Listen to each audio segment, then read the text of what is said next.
Fala pessoal, iniciando aí mais um fechamento de mercado, hoje dia 22 de abril, mais uma terça-feira, e vamos aí para as atualizações do dia. Lembrando que se você ainda não for inscrito no canal, inscreva-se aqui embaixo e, gostando do conteúdo, deixa aí o dedo no like, porque é de graça e ajuda o meu trabalho aqui desse lado. Beleza? E sigo sempre à disposição de vocês lá pelo meu Instagram também, ok? Qualquer dúvida também, é só me dá um alô por lá, fiquem à vontade. Dito isso, tá, pessoal? Iniciando mais uma semana, né? Ontem, segunda-feira, dia 21, não tivemos pregão, mas hoje voltamos ao normal. Bastante estudos que eu compartilhei com vocês no sábado do mapeamento gráfico já iniciaram uma semana bem interessante, acionando ali as operações, enfim, espero que tenha ajudado vocês.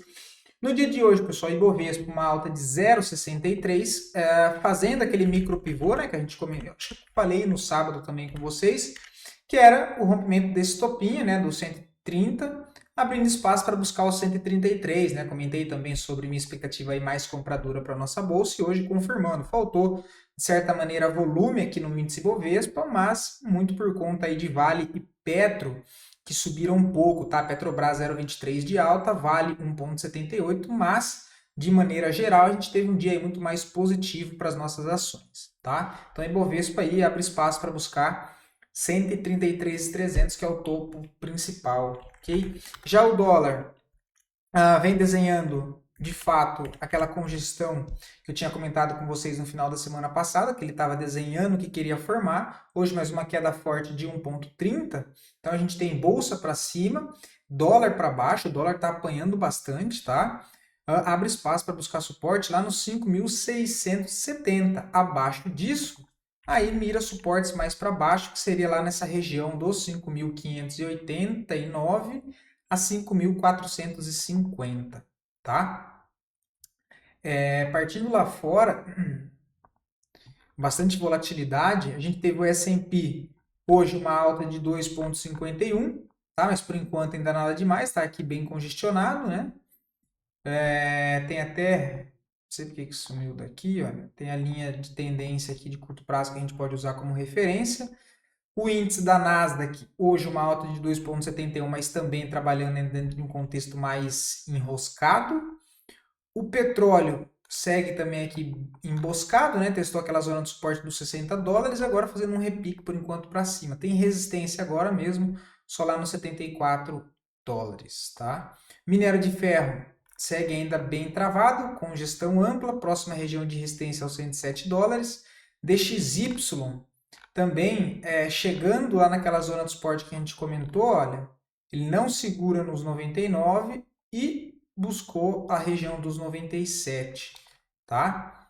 E agora, a outra zona de suporte só lá embaixo, nos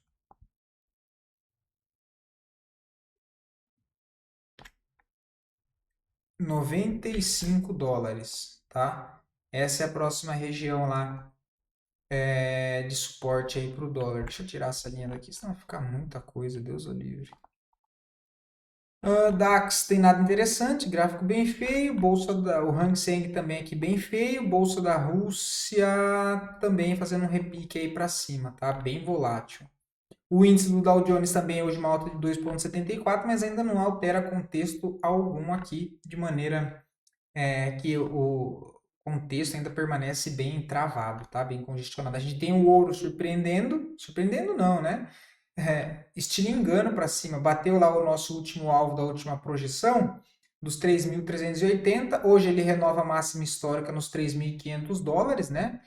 Essa projeção aqui, então, a gente já pode tirar porque já foi. E agora nós podemos projetar essa última perna inteira aqui, né? Olha.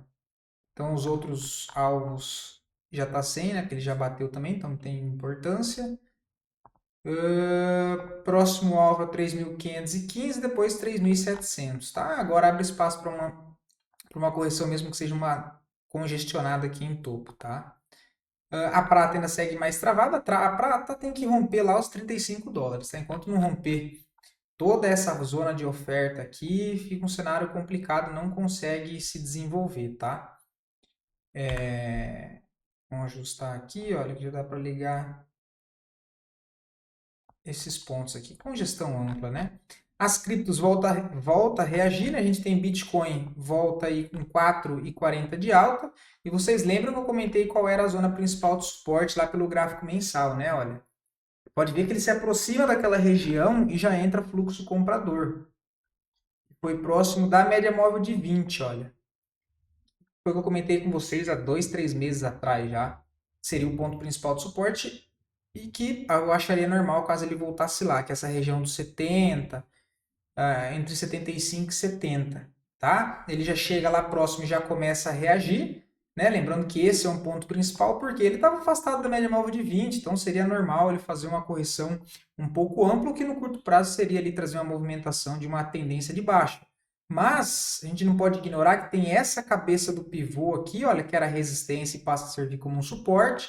Tem o apoio da média móvel de 20 aqui também nessa região, que é uma zona de suporte muito importante, e a mínima dessa última barra de ignição, que passou o mês inteiro subindo, tá? Então é um ponto muito relevante, dado que a gente já vê aqui que entrou bastante demanda compradora antes mesmo de se aproximar lá da média móvel de 20, tá? A gente colocando no diário, ele começa a ganhar força novamente, tá? Mas fica interessante quando armar um pivôzinho de alta no gráfico diário, tá? Mas ele já rompe aqui essa congestão, olha.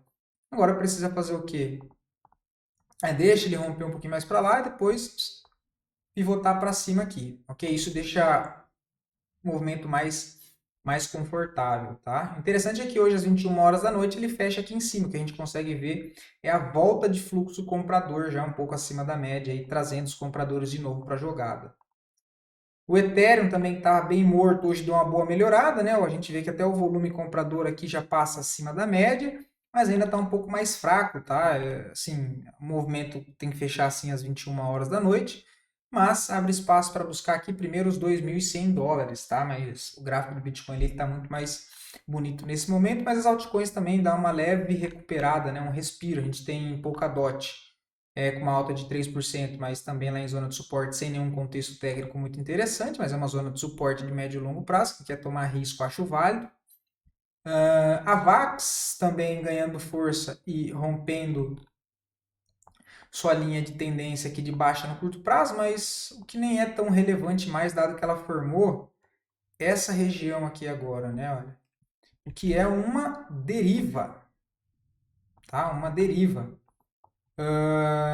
Deu uma melhorada também no volume. AVE marcou fundo lá naquela região que a gente veio marcando, né, mapeando, olha, na zona dos 126, entra a força compradora de novo, começa a apontar para cima, mas também sem nenhum contexto muito interessante, tá? MakerDAO ainda está bem travada, SNX também se recuperando, mas o movimento aqui também bem fraco ainda, tá?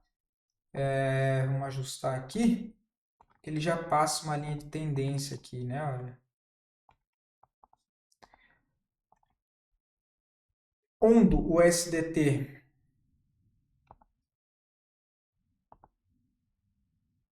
também é uma leve recuperação, o volume ainda aqui está fraco, né? Entrou volume nessa movimentação aqui anterior. Por enquanto ainda segue aí um contexto mais congestionado, tá? Processo de correção normal.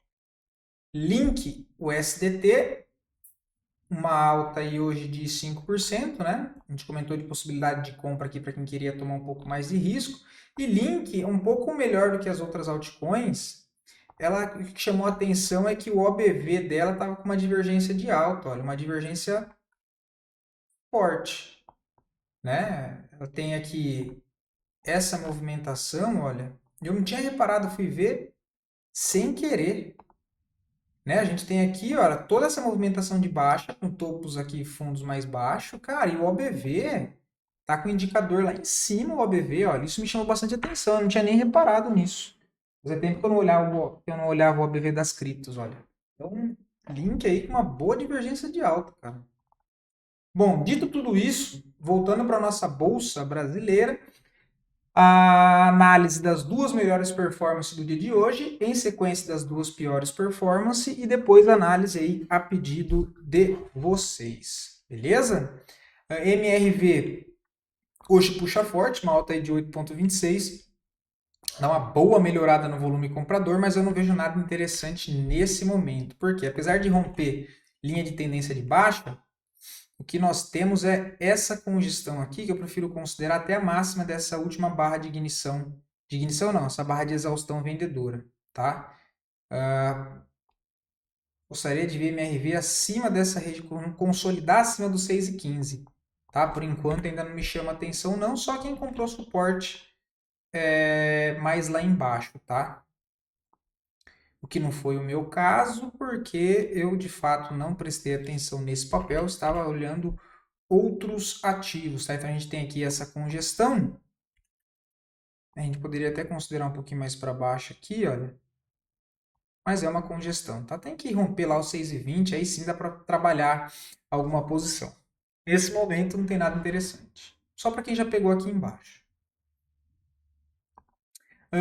Braskem também, olha, marca exatamente fundo na região onde a gente foi marcar, nos 8,67, mas também aqui quem pegou foi só nessa barra de reversão aqui embaixo, né? Eu não lembro se eu trouxe aqui para vocês, tá? Mas no momento também não vejo nada, ele até faz um pivôzinho de alta aqui, né? Mas já tem resistência aqui nos R$ 12. Não acho válido compra aí nessas regiões, tá? Mas deu uma leve melhorada também no volume comprador. Embraer, por enquanto, nada interessante. Hoje uma queda aí de 3,5%, né? A gente comentou de possibilidade de deixar um topo descendente para querer armar um pivô de baixa, também é uma possibilidade.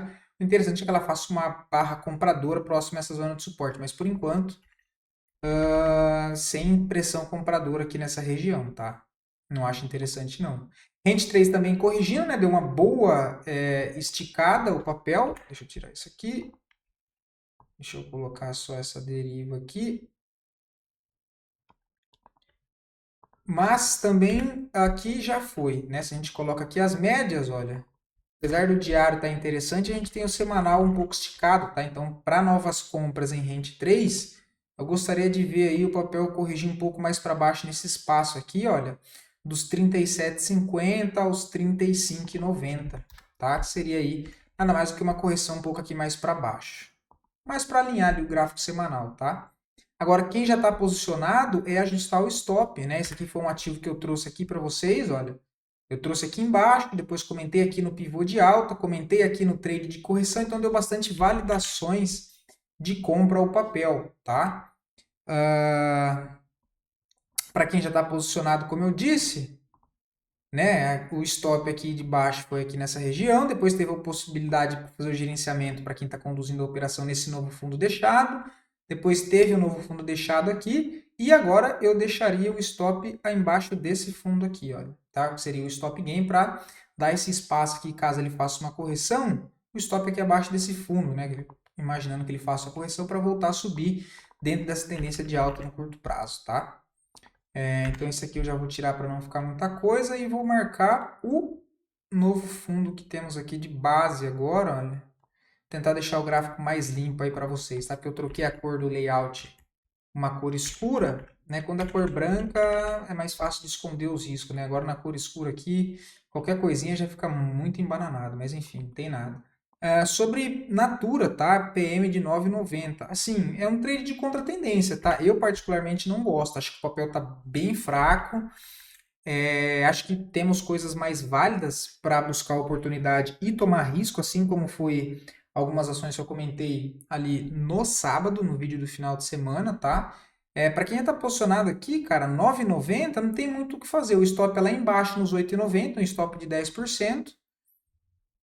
Tem o primeiro alvo aqui nos 10,50, olha, né? 9, é 5,92, acaba não compensando, né? Tem que ver se ele vai buscar os 11,79, mas para ser bem sincero, não é um papel que me agrade, tá? Não gosto de Natura nesse momento, ok? Aí, né, a pergunta é se eu continuaria ou não. Cara, eu acho um papel bem fraco, acho que vale a pena tomar risco em outros ativos, tá? Kepler 3 também não acho válido agora aqui nessa região, porque está no meio do caminho, né? Inclusive, a gente conseguiu mapear muito bem essa movimentação de baixa, apesar de ter sido uma pancada em linha reta e não ter dado oportunidade para operar vendido dentro do papel, ele crava lá exatamente a região de vazio gráfico que nós marcamos, e agora está fazendo aqui um movimento de arame enfarpado. Também não acho nada interessante nesse momento aí para o papel, tá? Pelo semanal ele até deu uma possibilidade aqui de um martelinho, olha, mas que já está correndo, quase não saiu do lugar, 2,28 apenas, para tentar trazer aqui até os 8,10, mas sim, nada muito interessante. Também, novamente, acredito que tenha coisas mais interessantes para buscar e para tomar risco nesse momento. SLCE3, aqui tem que esperar corrigir, tá? Deixa eu ver aqui onde tá as médias. Um pouquinho mais para baixo, aí mais uns 2, 3 dias laterais, até interessante se descesse um pouco mais nos 19,50, daria para fazer alguma coisa no curto prazo, tá? O semanal está esticado da 9, eu esperaria aí uma correção mais para baixo na região dos 19,55, tá? Mas acho que tem coisa mais fácil também para trabalhar, tá? Itaúsa, tá bastante interessante no curto prazo, acionou um pivô de alta no dia de hoje. Colocando no gráfico semanal, a gente pode trabalhar o papel, né, ele rompeu esse topo, acionou mais um pivô de alta, se eu não me engano, renovando máxima histórica também Itaúsa, isso mesmo. Máxima histórica, deixa eu dar uma escurecida nisso aqui. E tem um padrão de alargamento em topo, né, mas dentro de uma tendência de alta. Então, dentro desse modelo, o próximo alvo que Itaúsa tem seria buscar aqui essa região de linha de retorno lá nos 10,77. Tá? Mas o papel já trabalha dentro de uma tendência de alta e podemos projetar esse primeiro movimento aqui embaixo para ver como está a situação. Ele crava o alvo de 1,618. Olha lá. Exatamente, deixa eu tirar isso aqui. Deixa eu tirar essa outra linha aqui, porque já foi. E, dito e feito, olha lá, confluência, né? Ele dá exatamente no mesmo nível que é desse padrão de alargamento ligando os topos, o alvo de 1,618 lá do pivô que dá início a essa movimentação direcional. Tá? Então, próximo alvo aí para Itaúsa, 10,73. Agora, se é uma boa oportunidade para médio prazo, eu acho interessante, mas não nesse ponto que está. Tá? Assim, particularmente para operações de médio prazo, eu prefiro comprar em zonas de formação de fundo dentro já de uma tendência de alta. Tá? Não gosto de comprar para médio prazo rompimento assim de topos nessas regiões, ok? Apesar de achar que o papel vai subir. Mas por não fazer parte da estratégia. Talvez montar uma posição para curto prazo e ir carregando e conforme for subindo e montando a posição a favor, eu me sinto mais confortável se for nesse modelo de médio prazo quando eu não consigo comprar em zonas de formação de fundo. Tá? Mas acho interessante sim, só não acho que é o melhor dos lugares para montar uma operação para médio prazo aqui. Tá? E se fosse montar, não montaria com a mão cheia, colocaria o pezinho na água. Tá, exemplo, se o valor que eu fosse investir fosse igual a 400 ações de Itaúsa, eu não iria comprar as 400 ações de Itaúsa aqui, eu compraria 100, talvez 200, 50% da mão e ficaria nisso, tentaria gerenciar o restante, tá? Mas eu não montaria 100% aqui, ok? Que inclusive é um ativo que já está na nossa carteira aqui de médio prazo da Capitaliza, só que a gente já montou posição aqui bem antes, tá?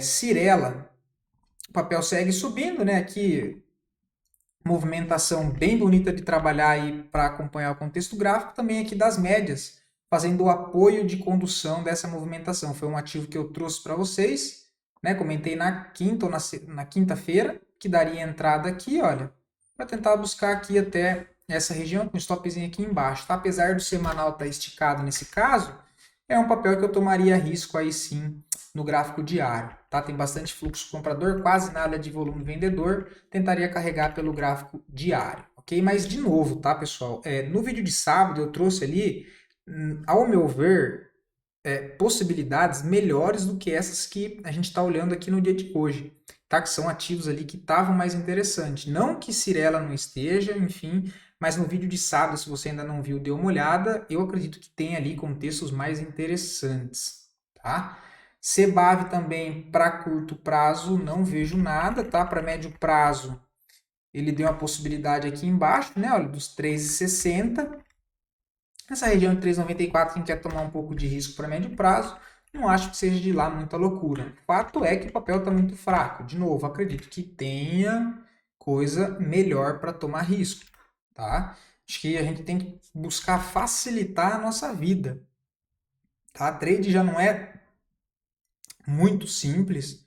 Então, né, quanto menos a gente tentar complicar, melhor. O mercado está subindo.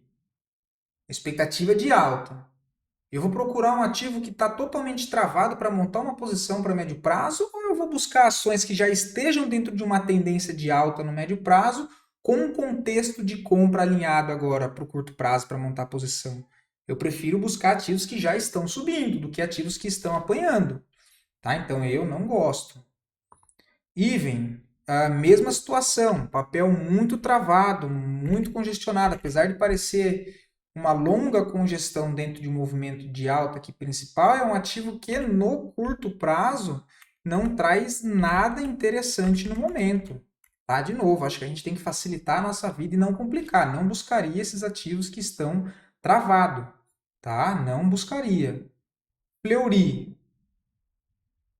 Tá melhorando, tá? Tá melhorando. Se fosse para fazer alguma coisa de médio prazo, eu devia ter tomado um pouco mais de risco lá embaixo, né? Lá embaixo, aqui nessas regiões de suporte. Aqui tá com pivô? Tá com pivô. Qual que é o risco máximo? Você tem que aceitar aí 9,43. Você tem que colocar o seu stop de médio prazo, um stop de segurança, no mínimo aqui embaixo, olha. No mínimo aqui embaixo. Compra nessas regiões de 12,38 para tentar buscar o quê? Primeiro 13,92 e depois, quem sabe, 15,06. Então você tem um risco aí de 9,5% contra um primeiro alvo de 11,59 e depois um upside de 20,45. Tá? Aqui eu já acho que faz um pouco mais de sentido do que as outras possibilidades. Tá? Até porque a gente já tem aqui o OBV também passando para cima da média móvel de 50, que fazia aí desde setembro de 2024 que ele não conseguia passar para cima dessa média e agora ele volta a pivotar acima dessa região novamente, tá? Então isso dá uma certa conforto em montar uma posição de médio prazo, tá? Inclusive foi um papel que eu trouxe aí com uma análise mais detalhada no vídeo de sábado. Tem mais um papel aqui, não tô louco. EQTL3 também para médio prazo, não acho que faça sentido aí, tá? Não acho que faça sentido aí. Apesar do papel estar dentro de uma forte tendência de alta, ele passa por uma congestão em topo e as melhores possibilidades foi mais aqui para baixo. Não aqui no ponto de resistência, pensando em médio prazo, tá? Para eu pensar em montar algo em médio prazo aqui agora, eu preciso que o mercado ganhe muita mais força do que ele tem para romper essa região e consolidar um fundo ascendente já aqui acima de toda essa congestão, para tentar montar a posição aqui acreditando que ele vai retomar essa movimentação direcional. Ok? Comentei de outro ativo que eu acho que faça mais sentido dentro do setor, que é a própria CEMIG. Tá? Era mais com ótica de curto prazo, mas médio prazo nessa região que ela está, eu acho mais interessante do que QTL3. Tá? Também forte movimentação e tendência de alta primária e secundária. Região de suporte aqui, compras no 10,37, tem um stop muito bem ajustado aí de 6,82, o que para médio prazo é um stop bem baixo, inclusive. Para o primeiro alvo, nessa região de resistência dessa consolidação em topo, já dá 13%, tá? Acho que é uma melhor opção do que EQTL3, tá? Bom, então esses foram os ativos, espero poder ter ajudado vocês, ainda acredito que os ativos que passaram no vídeo de sábado aqui ainda ficaram mais interessantes para essa abertura, bastante desses ativos já se desenvolveram, mas eu não vou trazer aqui o movimento para o vídeo não ficar muito extenso. Espero poder ter ajudado vocês, fiquem todos com Deus e até o próximo vídeo, pessoal.